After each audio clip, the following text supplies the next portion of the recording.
Hey, everybody. Welcome back to another Saturday episode of Samson doing whatever it is. Today's episode, I'm taking the opportunity as a lone wolf to dive deep into Brandon Ingram, who has a pretty decent shot of making the All Star game. As a Raptor, this is what he wanted to do. This is what the Raptors organization wanted for him, a return to form, a return to the All Star game, which he hasn't been since 2019-20, his lone selection. This year, averaging 21.7 points, 3.7 assists, 5.9 rebounds, and 47% from the field, 35, almost 36% from downtown, and of course, almost 84% from the line. Brandon Ingram, how has he helped the Raptors?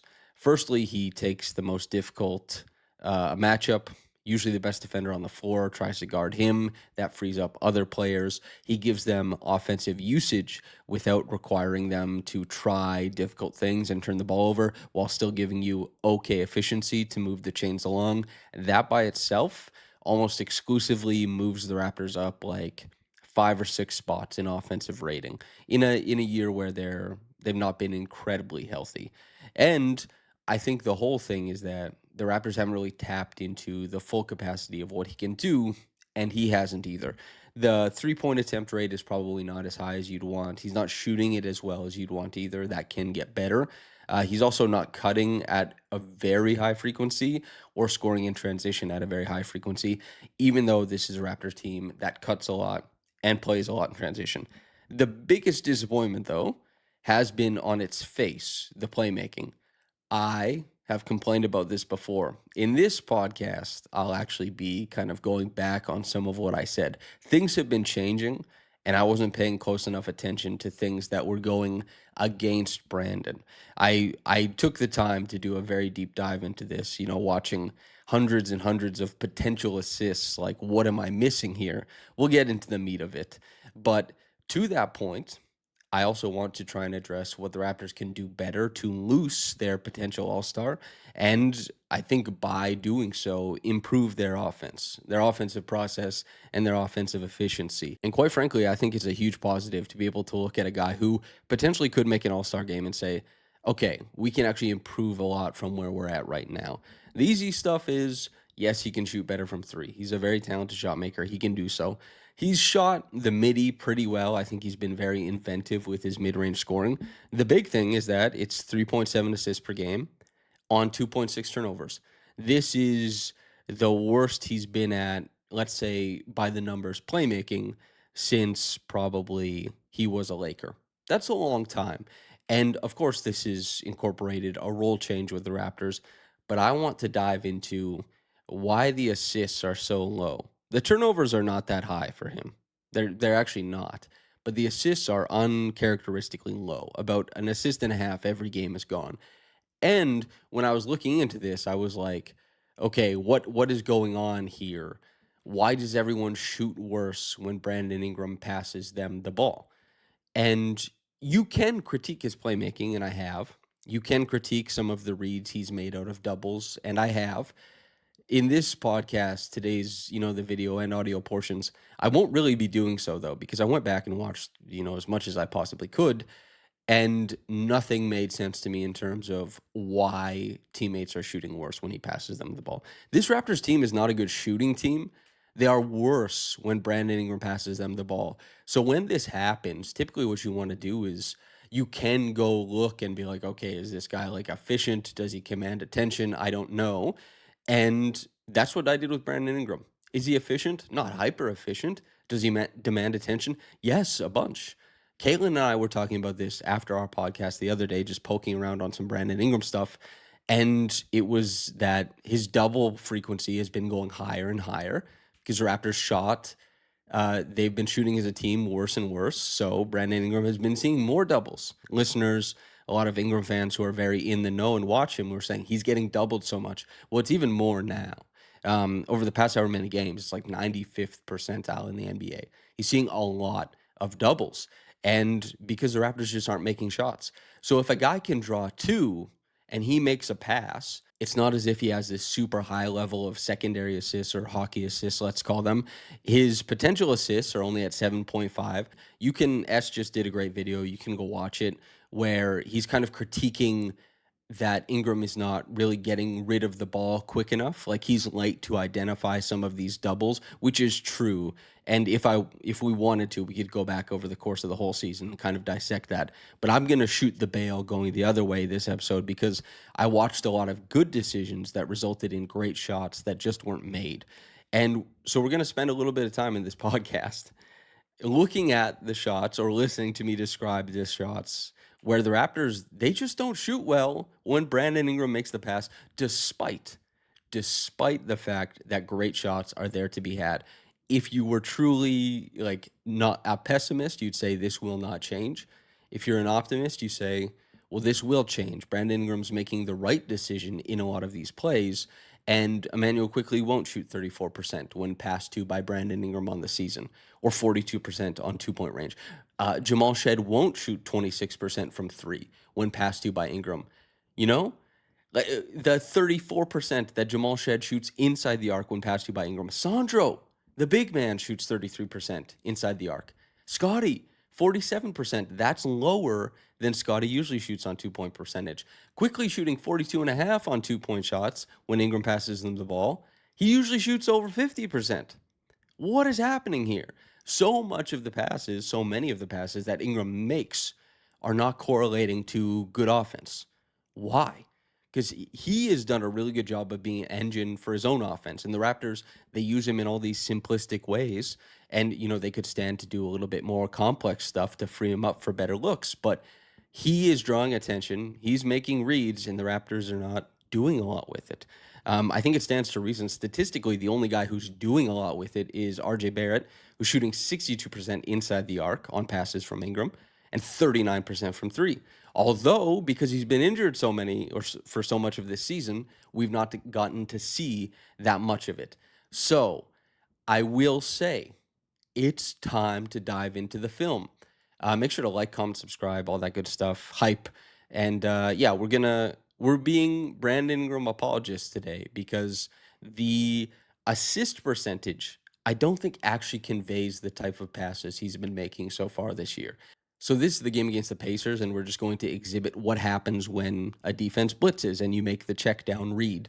And this is an easier blitz to read because Pascal Siakam is face guarding Brandon Ingram at half court.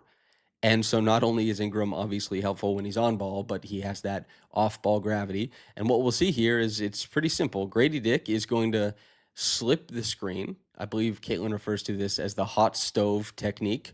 Push off of TJ McConnell, slip down. He gets to go to the bucket, and the Raptors got to play 3-on-2 out of a blitz instead of 4-on-3. And to the point about Brandon Ingram not making the correct reads, we'll get a look here. And Emmanuel quickly is going to hot potato to Ingram and set a ghost screen, more or less. Ingram is going to get caught up with his head down.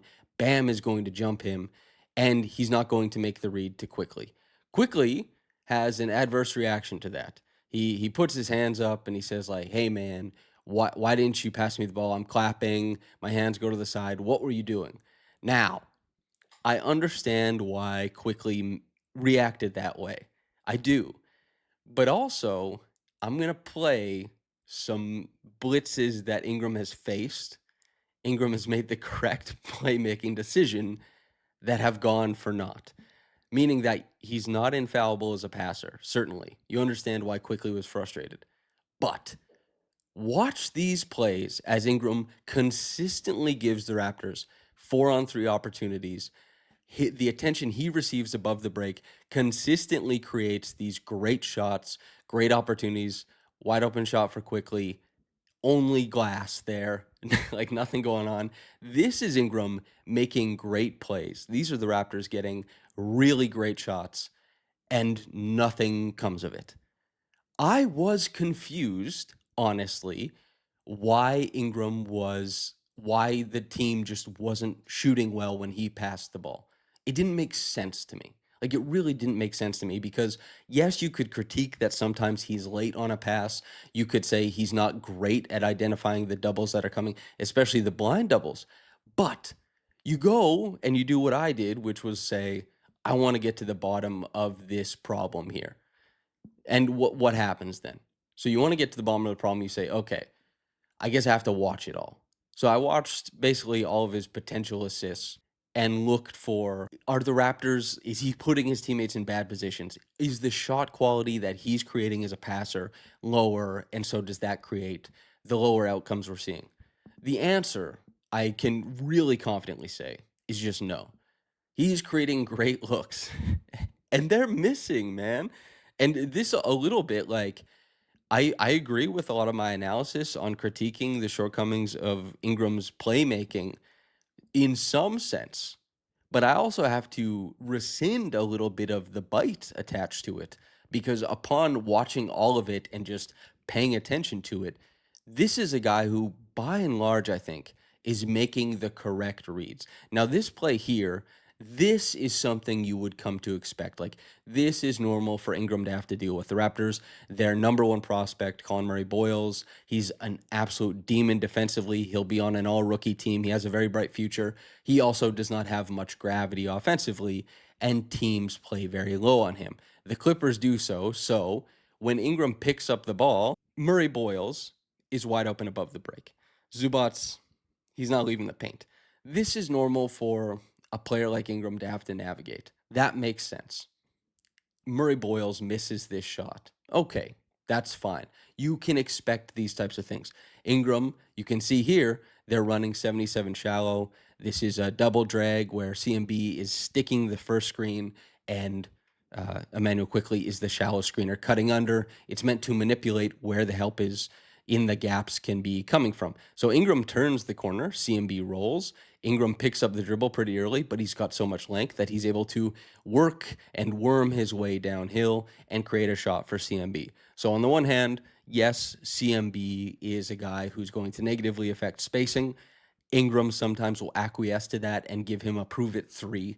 He missed that one. He's not been great from threes, probably 34, 35% on the season. But also, there are sets the Raptors can run where Ingram can be inventive navigating a huge Joel Embiid sitting in the paint, even with a non shooter like CMB. This is just part and parcel of it all. Now we can just go back to missed shots where Ingram is drawing attention, making the right reads. These are potential assists I went looking for. Like, what can the Raptors do here? In this play, Dominic Barlow is borderline in a full next rotation. He is not guarding Scotty Barnes. Scotty, of course, is trying to get wide to space, but Barlow is sitting directly, moved probably 8 feet over to sit directly in front of Brandon Ingram. So he picks it up and moves the ball on. Does the shot go in here? The shot does not go in here. In fact, Scotty doesn't even draw a closeout. I don't say this to like pick on Scotty or something like that. I just say that there are spacing constraints that Brandon Ingram is facing. And his mid range shot making has done very well to move the Raptors offense forward this year. And he's also done a decent job of moving the ball on. And when the Raptors were playing stronger offense, when their shot making was better, where they were about middle of the pack in terms of spot up shooting, this was all very, very survivable. They have been a bottom three spot up team for like over half the season at this point. This is where this really comes in to harm Brandon Ingram. A play like this, Ochai Abaji. Like, yes, Ochai and Shed are a little bit late here for audio listeners. It's the Raptor cut, the slide and replace. Shed is late going baseline, and that does affect the spacing a little bit. That Abaji probably could have driven if Shed takes Furphy baseline with him. But this is a good read because Ingram has a goalie in the lane here, and so he moves the ball on. And even though Abaji doesn't get to attack the way he wants, he still has a wide open three. These things are not easy to navigate. This play, they're running Chicago action out of the corner. Ingram does not settle for just creating an open three. Kaysen Wallace is playing the between he and Emmanuel Quickly, and Quickly is not the quickest trigger, so maybe he doesn't even want to get the ball there. And so Ingram works the attention much harder and further and creates a dump down to Sandro. This is an incredibly good piece of playmaking that is all for naught. He drives the Knicks here, drives, little dump down to Sandro, all for naught. It's just, even here, he gets doubled on the catch, out to Scotty. Scotty doesn't draw a full closeout. You understand why Scotty has to shoot that because this is a prove it three. The Clippers are like, hey, we need to see that, brother. And Scotty, I mean, he started out like 45% from three, and he's shooting under 20% over the past, or at least for half the season now. And so he's being put in more of these situations.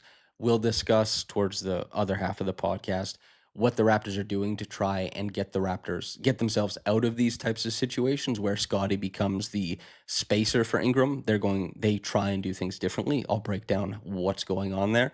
But he's like, okay, I have to try and make a shot here.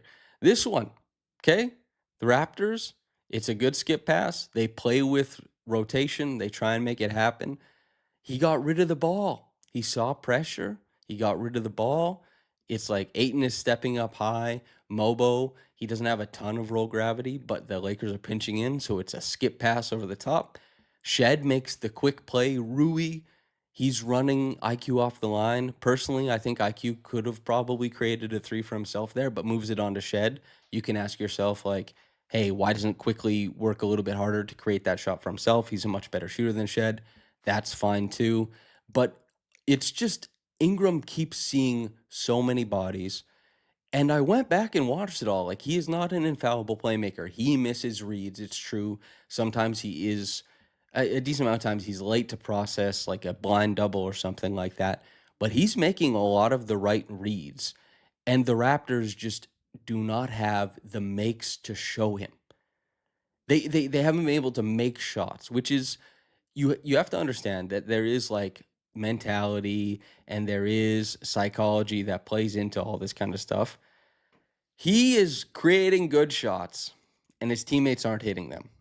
If ever he has a game where he seems like a little more, I want to hang on to the ball, you would understand, at least I would, why he might look at a shot from himself as a little bit more viable than a shot he is producing for someone else. I don't want, here are the numbers once again on screen. The bulk of the passes are going to these guys. There's not anybody who is giving you above average production here besides RJ Barrett, and RJ has been injured for quite a few games. This is tough, man. Now, I am going to break down some of how the Raptors can navigate this kind of stuff, but I really did just want to kind of like come out here and say, you know what? Brandon Ingram, he deserves, I think, more than 3.7 assists per game. He certainly deserves his 2.6 turnovers. And like, do I wish the handle were tighter? Sure. Do I wish that the reads against doubles were like infallible? Sure. But I went back and watched so much of it. And obviously, I'm not going to pull like 300 missed shots for everyone to look at. But I hope that the film I'm showing or describing for audio listeners has been enough not to make the case that Ingram is perfect right now. There's still work for him and there's work for the Raptors to be done. But that, I think his assists are criminally low for where he is right now. Criminally low for the amount of attention he's been getting. Criminally low for the amount or the types of shots that he has been creating. It actually, watching it back, I was like, whoa, man. I was getting a little bit, I don't know about you guys, a little bit stressed out. That's right, basketball can be stressful, but your choice of beer, it doesn't have to be. Coors Light delivers mountain cold refreshment. People, when the mountains turn blue, the beer is as cold and refreshing as the Rockies. Coors Light is cold lagered, cold filtered, and cold certified for a smoother finish. Make sure to celebrate responsibly. And you, of course, must be of legal drinking age. Find Coors Light near you. Visit CoorsLightShop.ca. Okay, so I do want to get into some of the film of how I think the Raptors can assist Brandon Ingram. And so a big thing here, and we'll see this is a predominant thing that's happening in the film, is that the Raptors have to be more mindful of what they do with Scotty Barnes when Scotty's on the floor with Brandon. And so what that looks like a lot of time is making sure that Brandon isn't moving into Scotty because Scotty's his defender more than likely is just going to become an impediment for Brandon. And Brandon passing to Scotty, despite the 33% that he's shooting on threes when Brandon passes him the ball, is not a sterling offensive process. What the Raptors keep trying to do is have Scotty as part of the initial action because he's gotten better as a screener, because he might put a weaker defender onto Brandon, and it gets Brandon moving away from the ball, and it keeps Scotty a little bit out of sight, out of mind of the offense since the play is moving away from him, which opens him up as a mover and a cutter. And on top of that, they also put Scotty in the dunker spot. And Scotty is a tremendous dunker spot player, but the problem with that is that the Raptors also have to be able to occupy the dunker spot with Colin Murray-Boyles in a lot of cases if he's on the floor, or Jakob Poeltl if he's on the floor, and we have to hope that he's healthy soon. Because if Jakob Poeltl does come back, I think that not only will Emmanuel quickly his numbers get better because of the pick and roll viability, but also Brandon Ingram's will as well, because Brandon can certainly help create for Jakob and Jakob for Brandon. And we shouldn't be seeing nonstop, Scotty and CMB battling against big men all day and all night. So those two things are really important to consider. So we can see here, this is the play. This was, it's towards the end of the game. The Raptors are not completely out of it, but you can see what the Raptors do here is the ball goes to Ingram. He has it, it's an isolation against Josh Hart. And what Scotty's going to do is he's going to cut OG to the dunker spot. Sandro is going to fill where Scotty is, one pass away, which means that one pass away, you don't want to get help from Cat. If it's two passes away, maybe Cat can stay in the lane and maybe even OG can stay in the lane. So Scotty cuts OG into the dunker spot. This is important because of what I just said. You need to maximize your spacing. Ingram drives Josh Hart. Scotty makes a semicircle cut, manipulates as a dunker spot scorer, and quickly is still occupying the weak side corner. So the Knicks as a whole are pretty okay, how do we stop Brandon? Where can we help from? And Scotty, because of that cut and the fact that he jumped from one side of the dunker to the next, is able to slip open. Ingram makes a great pass. Scotty gets a dunk. This play against the Lakers, Scotty is recognizing that LeBron James falls asleep and cuts to the dunker, with the Lakers kind of paying a lot of attention to Brandon Ingram on ball, and especially with Ayton playing so high out in that switch, it's an easy check down to Scotty for a dunk. This play, you can see Jacoby Walter is calling ahead, trying to tell Brandon to make the hit-ahead pass to Jalen Brunson. This pass is not made, but spacing is in an okay place. And obviously, Ingram sees that he has Tyler Kolek on him and Sandro and is like, okay, I can run this for my own advantage anyways. And Scotty is in the dunker spot. Gets to the line. There you go. Bob's your uncle, Becky's your aunt. Here, too. Another thing the Raptors do to simplify things for Brandon Ingram so that if he gets doubled, it's a lot easier and it makes it harder for teams to double is empty side plays. This means that it's just CMB and Brandon on one side of the floor. This isn't going to create a huge advantage for Brandon, but it is going to put him in a position where he gets single coverage and can try to boogie and oogie as one of the, premier mid-range shot makers in the NBA. Having space to work is not only a compliment to his game, but probably a comfortability. This play is another example of the Raptors' spacing concerns that they have to be able to navigate. Since CMB is the roller here, Scotty cannot occupy the dunker spot. It just would leave everything far too cluttered, so Scotty has to exit the paint and go to the corner. This means that when Ingram takes the opportunity to screen going left, Scotty is now in one pass away situation. This means that OG Anunoby is one pass away help. That means that the driving lane is basically erased because OG is there. So Ingram assesses and tries to run it again to the other side. The Raptors, they cut, they try and move the Knicks defense, but what happens anyways? The Knicks converge on Ingram as soon as he touches the paint.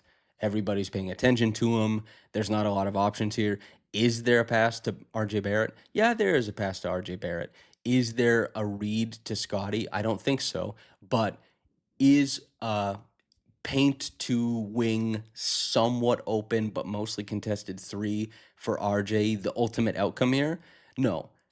But Ingram just continues to face a whole bunch of attention and he flattens out and he hits a jumper because he's liking what he's seeing there. Even here, you can see there's some point guarding. Jamal Shed calls out to Scotty because the Raptors want this concept of Scotty screening for Brandon. If he can't be in the dunker spot, this is how we're going to run. They're playing kind of 5-out concept here anyway. So Scotty goes and he gets Brandon. Brandon comes up, Brandon catches the ball, and Scotty then replaces to the dunker spot as Grady fills behind him. This obviously occupies enough of what the Warriors defense was doing that Ingram has a lot of space to attack there. Not to mention, when Scotty sets that screen, right, who has to switch on to him? The guy, I believe it's Quinton Post, who was guarding Scotty. This is the other benefit of having Scotty screen for Ingram. It's probably easier for Ingram to drive him rather than Jonathan Kuminga. As you can see here, Emmanuel Quickly is, he's flexing or he's making the out sign because they're going to run an out screen for Brandon Ingram, and he calls Sandro into the play. With Ingram being guarded by Russell Westbrook, they also get to put the big man, I believe it's Cardwell, into the action. Westbrook doesn't switch it, and this means that Westbrook is in the lane as a defender, and he's obviously not as intimidating in the lane as a defender as a big man would be, and obviously Ingram can drive a big better than he can a guard, not to mention, I mean, Russ was just like not really engaged there. That's fine. This too, the Raptors, they ran a lot, and they continue to succeed with Chicago action to get Brandon the ball. It's one of the most popular actions in the NBA. They try and incorporate Scotty into it as one of the screeners. Again, to move Scotty away from the action so that there's more opportunities for cutting rather than spacing, and so that they can potentially get some mismatches for Brandon.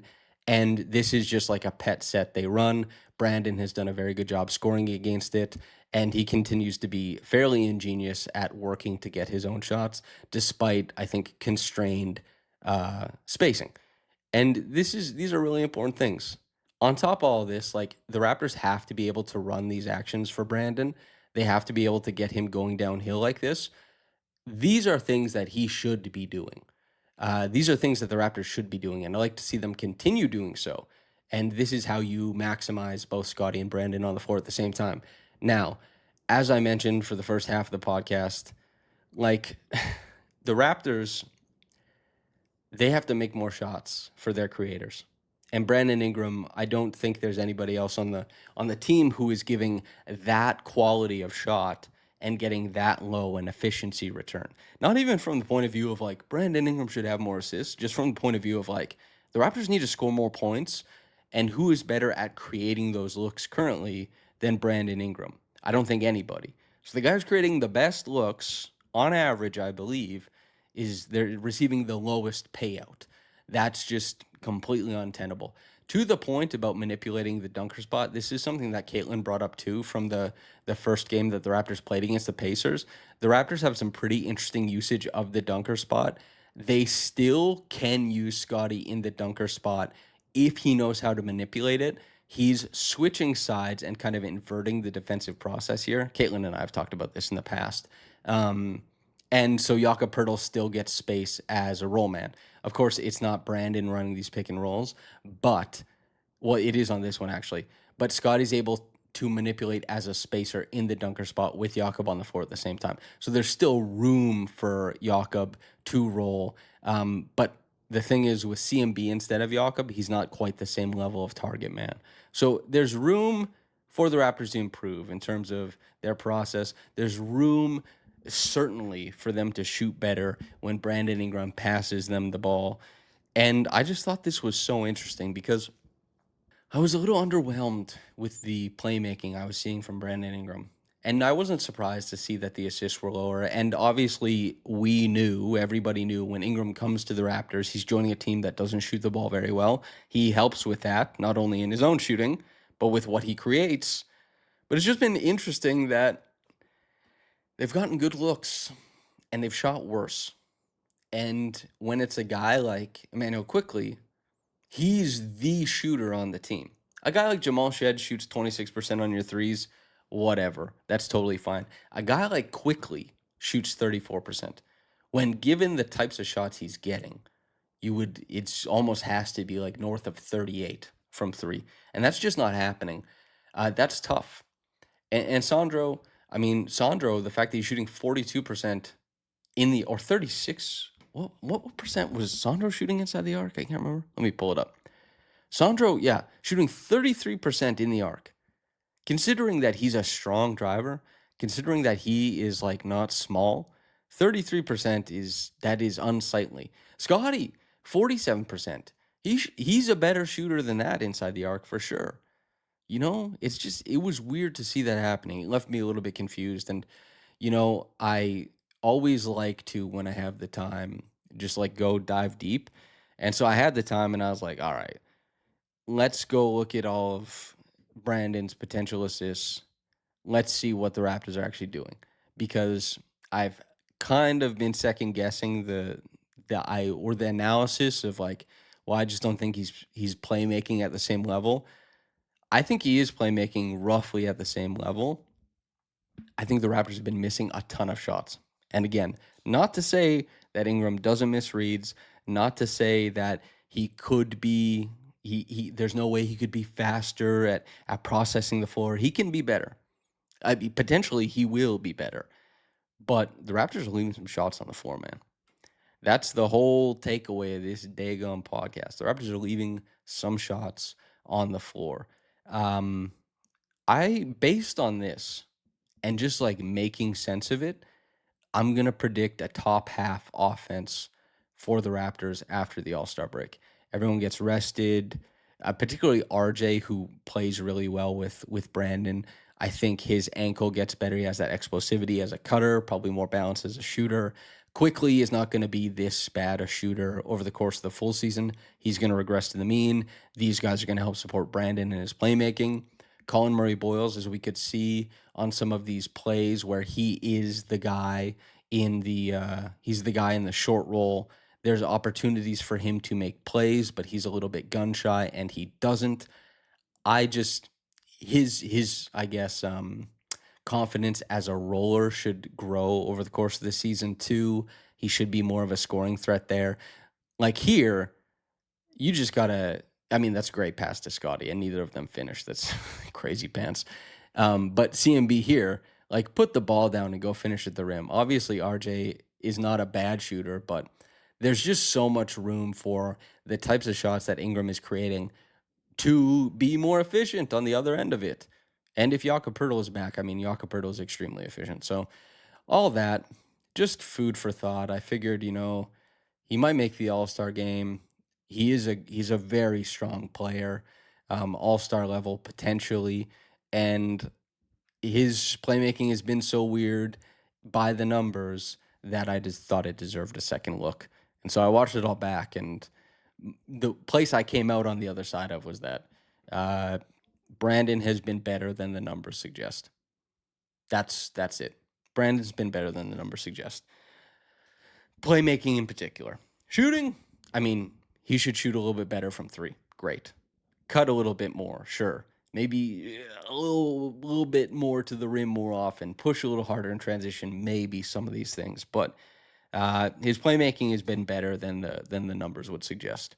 That's based on understanding the numbers, paying attention to them all year, seeing the frequency in doubles going up higher and higher, and then going back and watching all this film to be like, okay, what's actually happening here? Let's confirm some things. Brandon Ingram's been better than the numbers suggest. Okay. Like the video, comment, subscribe, hype, all that good stuff. Let me know what you think about Brandon Ingram. And thanks for tuning in with me. None of this data is up to date for the Orlando Magic game. None of it, because it hasn't happened yet. It's going to happen in an hour or so. But I was recording this early. All right. Thanks for tuning in, everybody. Whether you got into this in the morning or at night. Good luck to Brandon and Scotty in making the All-Star game. Have a blessed day, and goodbye.